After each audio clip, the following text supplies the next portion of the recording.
और देखो हेडिंग डालना सिमेट्री एंड सिमेट्री एलिमेंट्स, ठीक है ना, सिमेट्री एंड सिमेट्री एलिमेंट्स। देखो सबसे पहले अपन बात करें कि सिमेट्री क्या होती है। तो एक बात ध्यान देना, ग्रुप थ्योरी में बहुत ही इंपॉर्टेंट है सिमेट्री, समझ में आ रहा है ना। सिमेट्री से डायरेक्ट अपने क्वेश्चन आ जाए या नहीं भी आए, नेट या गेट में हो सकता है आ जाए या नहीं आए, लेकिन बिना सिमेट्री के अपन आगे कुछ भी नहीं कर सकते भाई। सिमेट्री एलिमेंट्स मतलब जैसे plane of symmetry, centre of symmetry, improper axis of symmetry, axis of symmetry, identity, ये सब जब तक आप सिमेट्री के बारे में नहीं जान सकते तब तक आगे कुछ कर ही नहीं सकते। इसलिए सिमेट्री से डायरेक्ट क्वेश्चन आता है या नहीं आता वो कोई मायना नहीं रखता।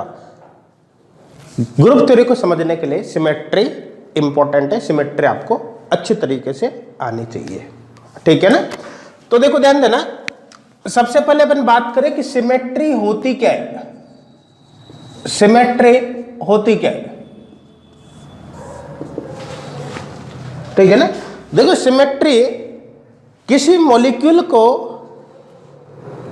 रिप्रेजेंट कर, मतलब किसी मॉलिक्यूल का एक सिस्टेमेटिक एंड रेगुलर रिप्रेजेंटेशन होता है, समझ में आ रहा है ना। एक सिस्टेमेटिक और regular representation of a molecule ही क्या होता है, सिमेट्री होता है, ठीक है ना। तो देखो it is a systematic and regular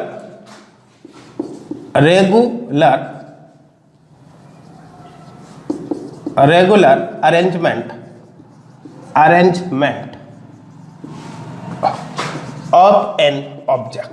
of an object, समझ में आ रहा है ना। It is a systematic and regular arrangement of an object. एक ऑब्जेक्ट का सिस्टमेटिक एंड रेगुलर अरेंजमेंट ही क्या होता है, सिमेट्री होता है, समझ में आ रहा है ना, ठीक है ना। अब देखो सिमेट्री एलिमेंट क्या होता है।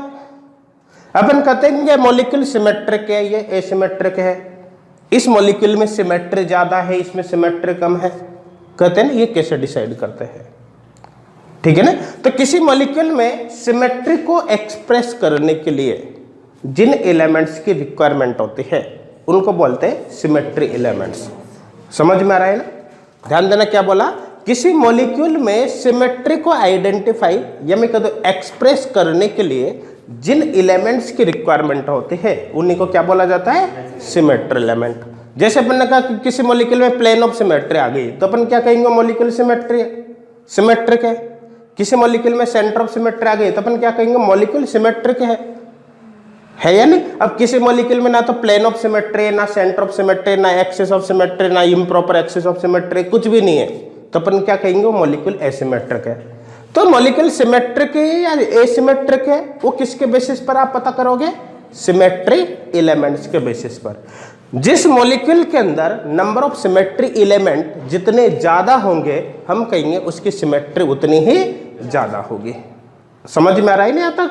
तो देखो नेक्स्ट लिखना symmetry elements, symmetry elements, symmetry elements. देखो it is necessary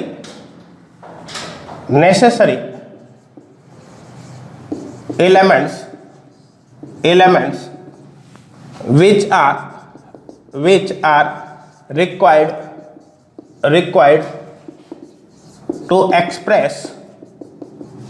which are required to express symmetry of an object, समझ में आ रहा है सबको। तो it is necessary elements which are required to express symmetry of an object. एक object की symmetry को एक्सप्रेस या मैं कहता हूं रिप्रेजेंट करने के लिए जिन सिमेट्री एलिमेंट्स की, जिन एलिमेंट्स की रिक्वायरमेंट होती है वही क्या होता है, सिमेट्री एलिमेंट्स होते हैं। अब सिमेट्री एलिमेंट्स के टाइप्स की बात करें तो कौन कौन से होंगे, देखो types of symmetry elements, types of symmetry elements. देखो टाइप्स ऑफ सिमेट्री एलिमेंट्स में देखो फर्स्ट है आइडेंटिटी। आइडेंटिटी को हम कैपिटल ई से रिप्रेजेंट करते हैं। देखो सेकंड है axis of symmetry, axis of symmetry, axis of symmetry को CN से रिप्रेजेंट करेंगे। देखो third, plane of symmetry, plane of symmetry, देखो प्लेन ऑफ सिमेट्री को सिग्मा से रिप्रेजेंट करते हैं। Fourth, improper axis of symmetry, देखो improper axis of symmetry, axis of symmetry, देखो इम्प्रॉपर एक्सिस ऑफ सिमेट्री को SN से रिप्रेजेंट किया जाता है। और फिफ्थ नंबर का पॉइंट है, देखो centre of symmetry, centre of symmetry, centre of symmetry, centre of symmetry को I से या फिर अपन कह दे CI से रिप्रेजेंट किया जाता है ना, बेसिकली अपन I से रिप्रेजेंट करते हैं। क्लियर है, यहां तक समझ में आ रहा है ना। तो टाइप्स ऑफ सिमेट्री एलिमेंट की बात करें तो कौन कौन सी होती है? आइडेंटिटी है, एक्सिस ऑफ सिमेट्री है CN, plane of symmetry sigma, improper axis of symmetry SN और सेंटर ऑफ सिमेट्री I। ये सिमेट्री एलिमेंट होते हैं। अब इन सिमेट्री एलिमेंट्स के बारे में 1 बाय 1 अपन को देखना है। पहले आप इनको नोट कर लो कंप्लीट। हो गया यहां तक? कोई डाउट है क्या किसी को? नहीं है ना। तो अब ये जितने भी सिमेट्री एलिमेंट्स है इनके बारे में 1 बाय 1 हमें देखना है। देखो सबसे पहले बात करते हैं किसकी? आइडेंटिटी के ना। तो हेडिंग डालना आइडेंटिटी, आइडेंटिटी, आइडेंटिटी है ना। यहां पर क्या ए लिख दिया कि आई लिखना है ना। आइडेंटिटी, आइडेंटिटी को ई से रिप्रेजेंट करता है, आइडेंटिटी, ठीक है ना। अब देखो आइडेंटिटी क्या होती है। देखो आइडेंटिटी को समझने के लिए सबसे पहले अपन 2 टर्म को समझते हैं। देखो ध्यान देना, एक टर्म है आइडेंटिकल और एक टर्म होती है इक्विवेलेंट, इक्विवेलेंट।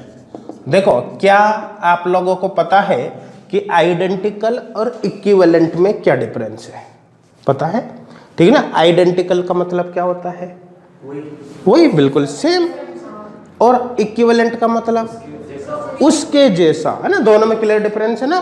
जैसे यूं समझा, देखो मैं यहां पर एक मॉलिक्यूल के थ्रू इसको समझाता हूं आपको। देखो एक मॉलिक्यूल का एग्जांपल लेकर इसको समझाता हूं।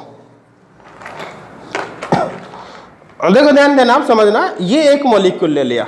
देखो यहां पर अभी आप यूं समझना इसको कि इस मॉलिक्यूल को यूं समझना कि इसमें रेड और व्हाइट नहीं है, सारे एटम, ये 3 एटम बनाए नहीं यहां पर। देखो ये तीनों एक जैसे हैं।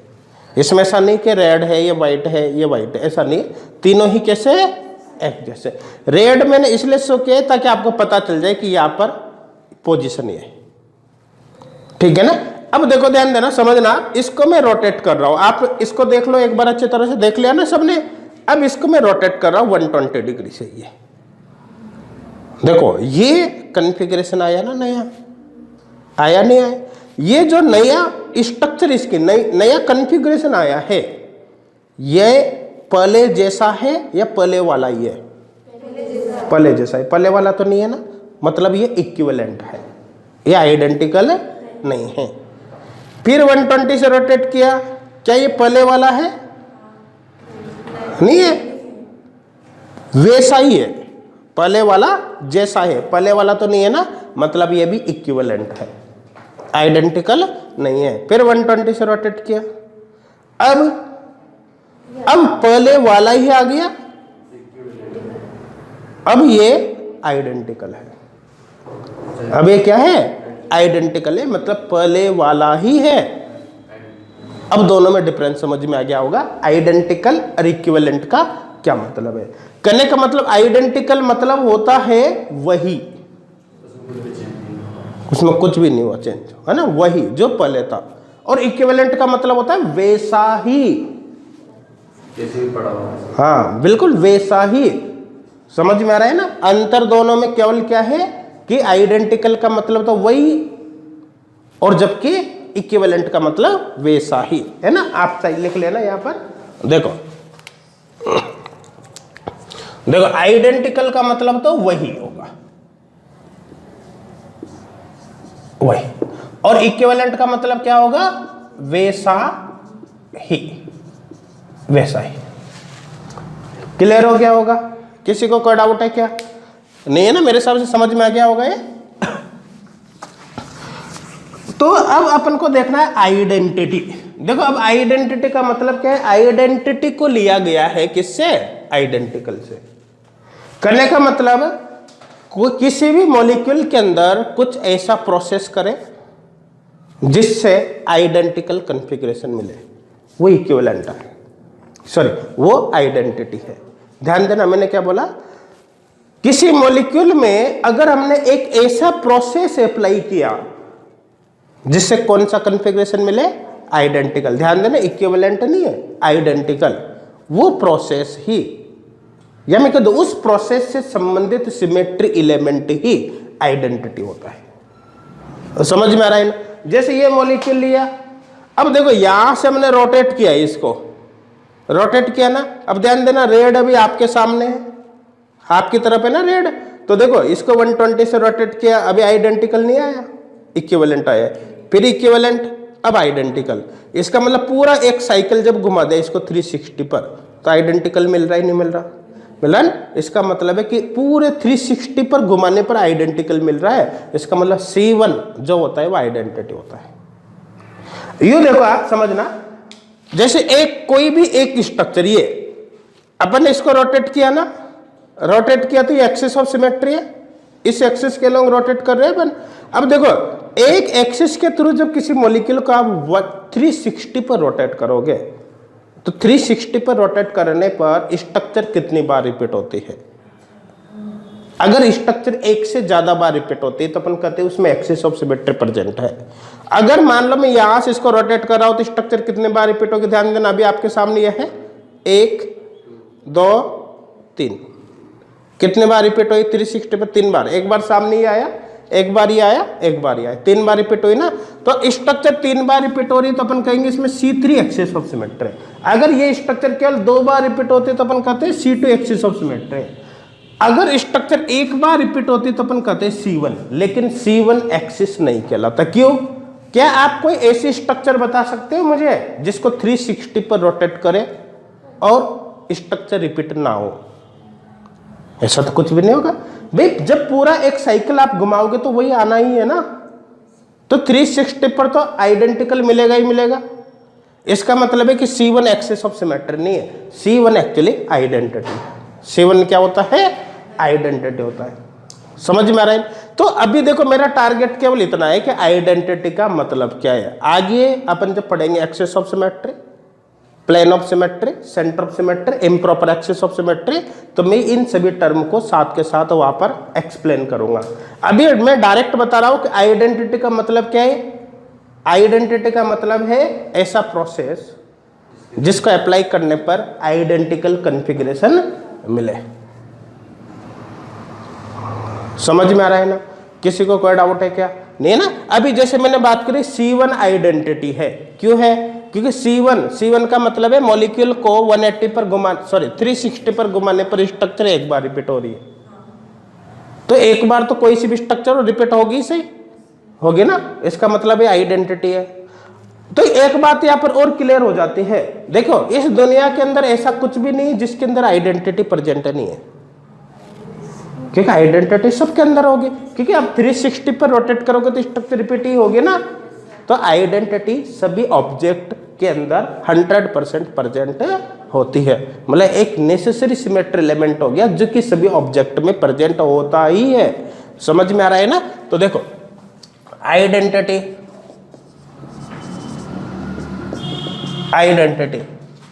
Is present in all objects। Object identity सभी ऑब्जेक्ट में प्रेजेंट होती है। ब्रैकेट में लिख लेना ऑलवेज, हमेशा। मतलब ऐसा कोई ऑब्जेक्ट नहीं है जिसके अंदर आइडेंटिटी प्रेजेंट नहीं होती। समझ में आ रहा है ना? किसी को कोई डाउट है क्या?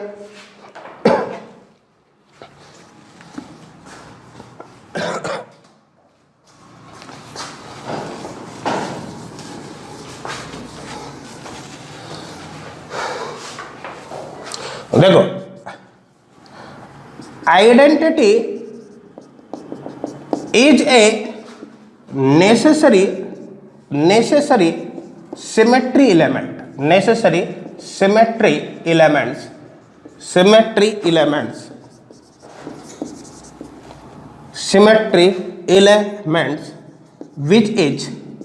which is present in all object.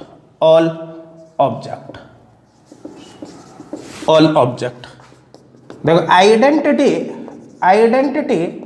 is related to identical configuration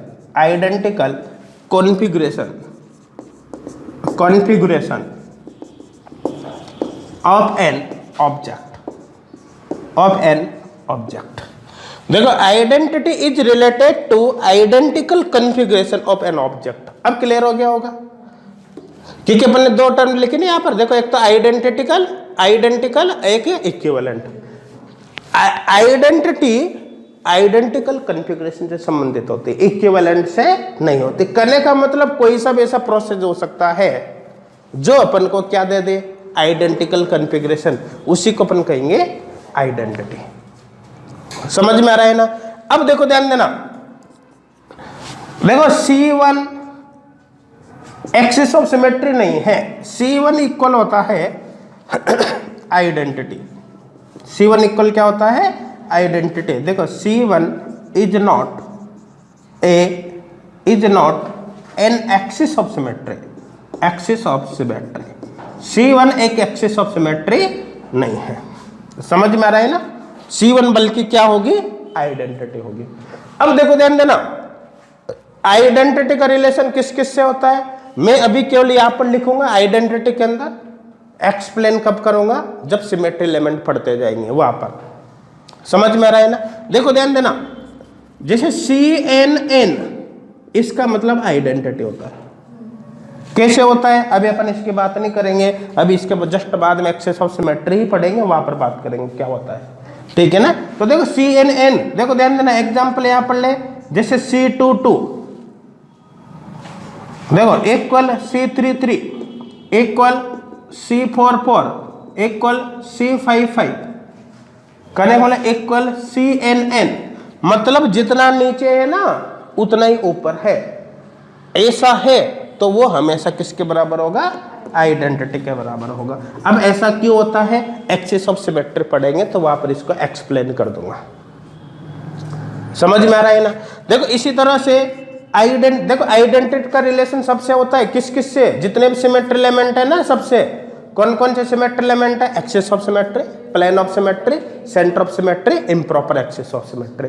अभी क्या लिख दिया अपन ने, एक्सिस ऑफ सिमेट्री, ठीक है ना। Next case plane of symmetry, उसके साथ में आइडेंटिटी का रिलेशन है, ठीक है ना। तो देखो प्लेन ऑफ सिमेट्री की बात करें तो प्लेन ऑफ सिमेट्री के साथ ही रिलेशन, देखो सिग्मा n। अब देखो यहां पर दो केस बता रहा हूं मैं। अगर n की वैल्यू n इक्वल E1 है, n की वैल्यू कितनी हो, E1 का मतलब यहां पर यह हो गया। देखो एग्जांपल जैसे ले, अगर n की वैल्यू E1 है तो देखो सिग्मा n इक्वल होता है आइडेंटिटी।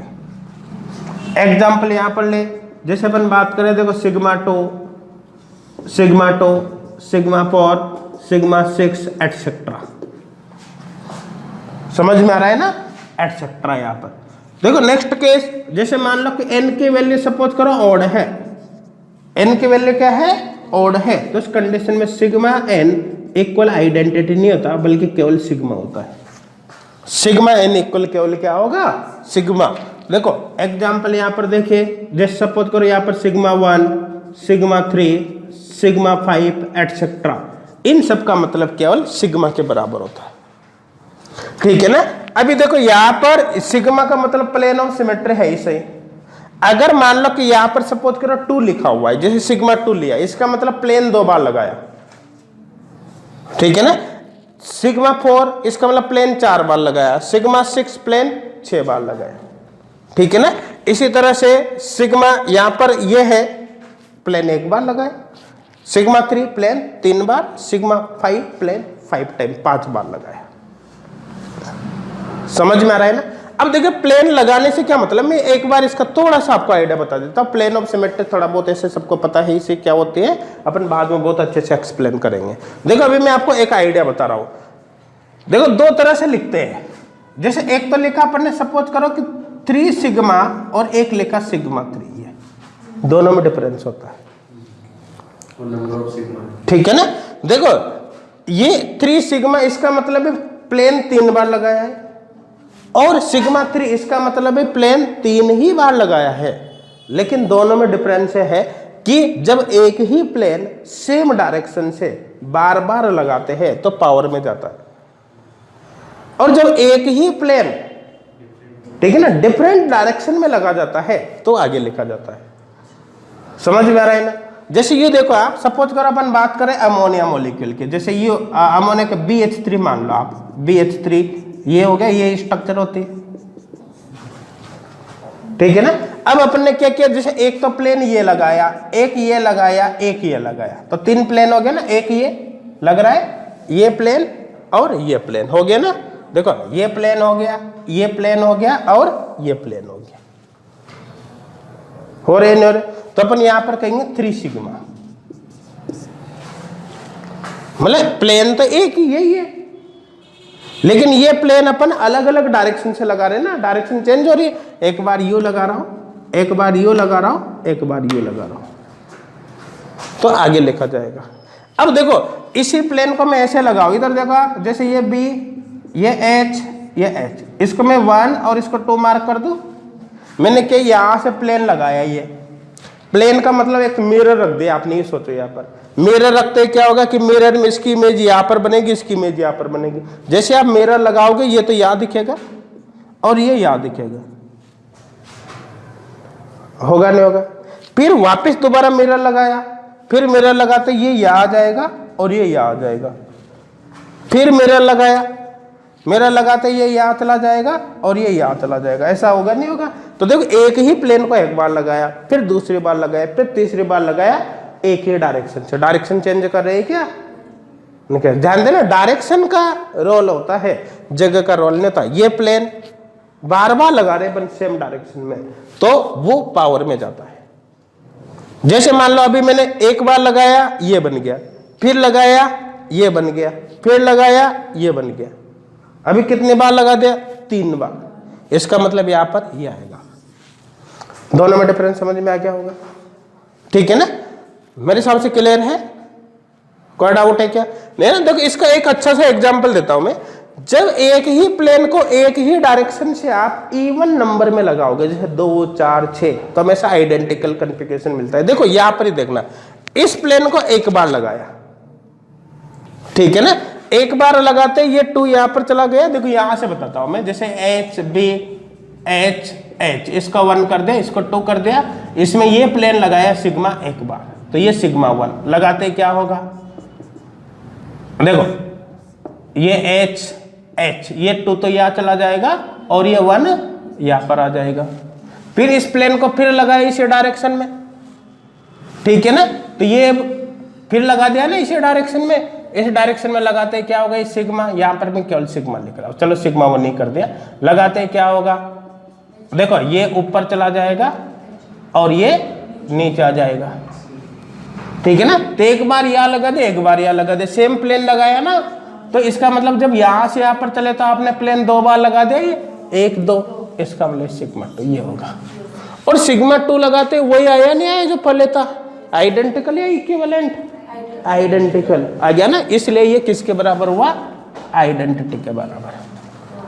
तो प्लेन पढ़ेंगे जब अच्छे से एक्सप्लेन करेंगे, और अभी केवल मैं आइडिया बता रहा हूं थोड़ा सा, ठीक है ना। देखिए इसका एक बहुत अच्छा एग्जांपल दे, जैसे अपन नाई की दुकान की बात करें, ब्यूटी पार्लर वगैरह जाते हैं ना, वहां पर क्या होता है कि 2 ग्लास रखे होते हैं, एक अपने सामने एक पीछे।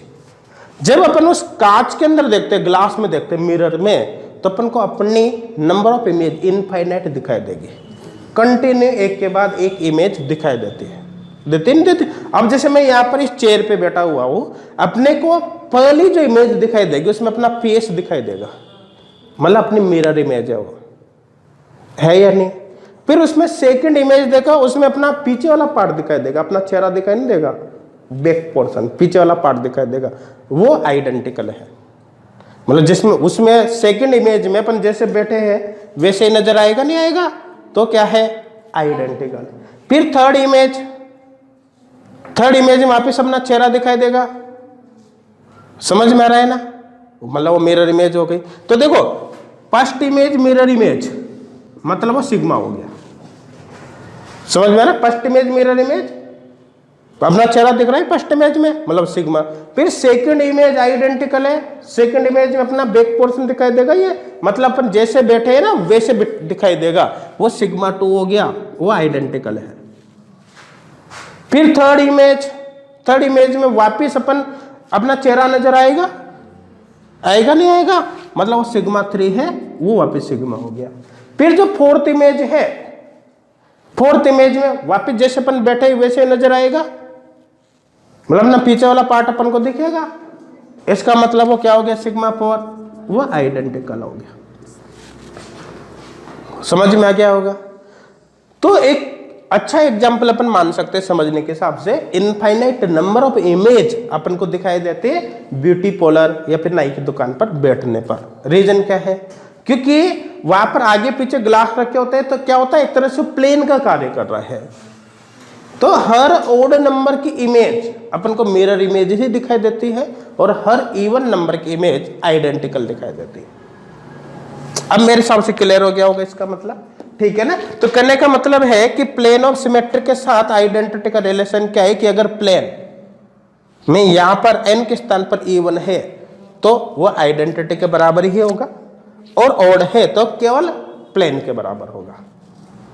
समझ में आ रहा है, ठीक है ना, कोई डाउट है क्या, क्लियर है सबको ये। अब देखो नेक्स्ट केस, ये हो गया प्लेन ऑफ सिमेट्री। देखो नेक्स्ट, देखो centre of symmetry, centre of symmetry. देखो सेंटर ऑफ सिमेट्री के साथ क्या रिलेशन है ना, अभी तो डायरेक्टली लिख देता हूं मैं।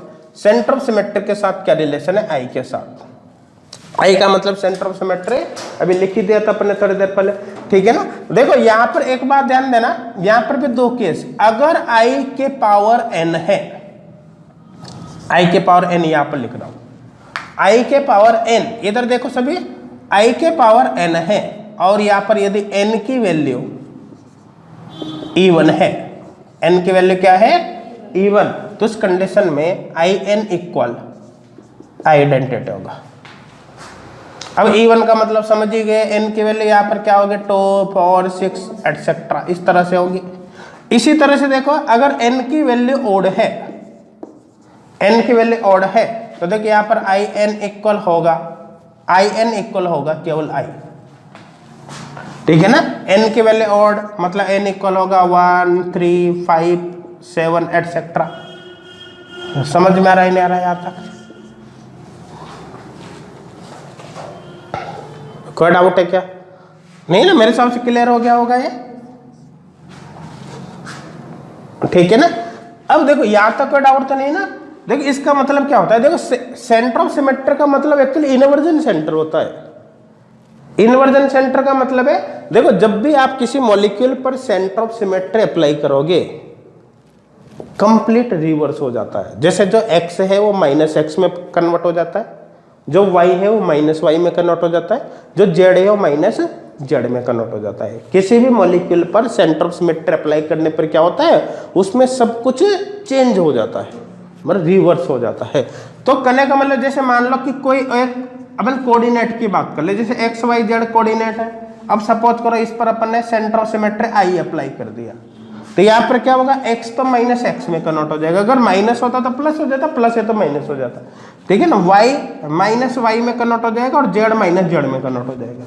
इस पर फिर अपन ने सेंटर ऑफ सिमेट्री अप्लाई की, तो फिर इसका वापस रिवर्स होगा, यहाँ पर -x से x, -y से y, -z से z, फिर अप्लाई की, तो देखो यहाँ पर वापस -x, -y, -z, फिर अप्लाई करी, जैसे I अप्लाई करते हैं x, y, z, फिर चेंज हो जाएंगे। तो अगर यहां से यहां पर चले तो मैंने केवल एक बार अप्लाई करी है, यहां से यहां पर चले तो एक एक दो बार अप्लाई कर दी तो ये I2 है। I2 तो देखो ये आ गया वापस, इसका मतलब ये आइडेंटिटी के बराबर हुआ नहीं हुआ ना। और यहां से यहां पर चले तो अपन 3 बार अप्लाई कर दी तो I3, जब I3 अपन अप्लाई की तो वही आया जो I1 पर आया था, मतलब जो बिल्कुल I पर आ रहा है कुल मिलाकर। ये I1 का मतलब I हो गया ये तो देखो वही आ रहा है नहीं आ रहा, तो इसका मतलब ये केवल किसके बराबर हुआ, I के बराबर। और जब यहां से यहां पर चले तो अपने एक बार और अप्लाई कर दिया, मतलब I4 और I4 अप्लाई करते सेम आया नहीं आया, मतलब ये किसके बराबर हो गया, आइडेंटिटी के बराबर। तो अब क्लियर हो गया होगा, यदि I के पावर कितनी हो इवन तो वो आइडेंटिटी होगी, और I के पावर ऑड हो तो किसके बराबर होगा, I के बराबर होगा। किसी को कोई डाउट है क्या, नहीं है ना। अब एक और बचा भी कौन सा, इम्प्रॉपर एक्सिस ऑफ सिमेट्री। देखो यहां पर लिख देता हूं, इम्प्रॉपर एक्सिस ऑफ सिमेट्री को किससे रिप्रेजेंट करते हैं, Sn से करते ही नहीं करते। तो देखो यहां पर Sn, ये Sn, तो देखो Sn के केस में 2 केस ले रहा हूं मैं। देखो एक तो ले लिया n की वैल्यू और E1 है, n की वैल्यू क्या है, E1 मतलब n इक्वल यहां पर हो गया 2 3 4 जो भी इस तरह से हो गया, ठीक है ना। अब देखिए इस कंडीशन में अगर n की वैल्यू E1 है तो Sn ये आइडेंटिटी के बराबर होगा। एग्जाम्पल यहां पर देखें, जैसे हो गया S4 4 S5 S6 एटसेट्रा। मतलब अगर n की वैल्यू कितनी हो E1 तो Sn आइडेंटिटी होगा, मतलब S4 4 S5 5 नहीं E1 है ना 4 और 6 हो गया ना, n है ना E1 है ना, तो 2 4 6 एटसेट्रा ये हो गया। तो अगर n की वैल्यू क्या है, E1 है, तो इस कंडीशन E1 मतलब 2 4 6 एटसेट्रा, तो उस कंडीशन में क्या होगा, Sn इक्वल आइडेंटिटी होगा। जैसे S4 4 ले लिया, S6 6 ले लिया, S8 8 हो जाता, ठीक है ना, एटसेट्रा। समझ गए होंगे है ना। एक दो लिख देता हूं यहाँ पर, जैसे S6 6 S8 8 एटसेट्रा। अब इनका क्या मतलब है सब पढ़ेंगे अपन इम्प्रॉपर एक्सिस में, ठीक है ना। और यदि n की वैल्यू ऑड है, n की वैल्यू ऑड से मतलब क्या हो गया, जैसे n इक्वल 1 3 5 एटसेट्रा, तो उस कंडीशन में देखो Sn to n equal identity होगा। एग्जाम्पल यहां पर देखे, एग्जाम्पल जैसे देखो ध्यान देना S3 6, देखो यहां पर n है तो ऊपर क्या आएगा 2n, तो यहां पर देखो 3 है तो ऊपर क्या आएगा 6, देखो यहां पर S5 है तो ऊपर 10, S7 है तो ऊपर 14 एटसेट्रा। अगर E1 है, n की वैल्यू E1 है, तो इस कंडीशन में तो दोनों सेम होंगे तब आइडेंटिटी होगा। और यदि n की वैल्यू ऑड है तो नीचे के कंपैरिजन में ऊपर डबल होगा। कब, जब n की वैल्यू ऑड है, तो यहां पर 3 5 एटसेट्रा, कुल मिलाकर ऊपर तो E1 ही आ जाएगा वापस। अब क्लियर हो गया होगा। तो इसका मतलब क्या होता है, देखो इनका मतलब क्या होता है, ये आइडेंटिटी के बराबर क्यों होता है, इसके लिए इम्प्रॉपर एक्सिस को पहले समझने की आवश्यकता है। तो इम्प्रॉपर एक्सिस पढ़ने के लिए सबसे पहले अपन को प्लेन ऑफ सिमेट्री और centre of axis of symmetry दोनों की नॉलेज होना आवश्यक है। किस किस की, प्लेन ऑफ सिमेट्री और एक्सिस ऑफ सिमेट्री। तो जब ये पढ़ लेंगे तो फिर वापस इसकी बात अपन दोबारा करेंगे। अभी ध्यान देना, आइडेंटिटी का रिलेशन किस किस से, सभी से। एक्सिस ऑफ सिमेट्री की बात करेंगे तो क्या है कि जब Cn होगा तो आइडेंटिटी के बराबर होगा। प्लेन ऑफ सिमेट्री की बात करेंगे तो n की वैल्यू E1 होने पर आइडेंटिटी के बराबर होगा, ओड होने पर केवल प्लेन के बराबर होगा, ठीक है ना। सेंटर ऑफ सिमेट्री की बात करेंगे तो n की वैल्यू E1 होने पर आइडेंटिटी के बराबर होगा, ओड होने पर केवल I के बराबर होगा। और इम्प्रॉपर एक्सिस ऑफ सिमेट्री की बात करते हैं तो n की वैल्यू E1 होने पर Sn आइडेंटिटी के बराबर होगा, जबकि n की वैल्यू ओड होने पर S2n आइडेंटिटी के बराबर होगा। इसमें दोनों आइडेंटिटी, हाँ दोनों आइडेंटिटी, ये चेंज हो रहा है ना बेटा, चेंज हो रहा है ना। Sn आइडेंटिटी के बराबर नहीं होगा, किस कंडीशन में, जब n की वैल्यू ओड है। 3 का 6 5 का 10 से। हाँ, जैसे मान लो कि n की वैल्यू जैसे 3 होती तो 3 ओड है ना, तो देखो 3 6 ये तो आइडेंटिटी के बराबर है। Yes, sir. लेकिन जब अपन किसकी बात करेंगे केवल S33 3 तो ये केवल प्लेन के बराबर आएगा। कैसे आएगा वो सब अपन बात करेंगे जब आगे पढ़ेंगे तब, ठीक है ना। अब क्लियर हो गया होगा। तो आइडेंटिटी का मतलब क्या है, किसी को कोई डाउट है क्या? आइडेंटिटी का मतलब क्या है? ऐसा ऑपरेशन जिससे आइडेंटिकल कॉन्फ़िगरेशन मिले, और ये जितने भी बताए ना इन सब से क्या मिलता है? आइडेंटिकल कॉन्फ़िगरेशन मिलता है, इसलिए सब आइडेंटिटी के बराबर होंगे। क्लियर है ना? हाँ, कर लो इसको कंप्लीट नोट पहले।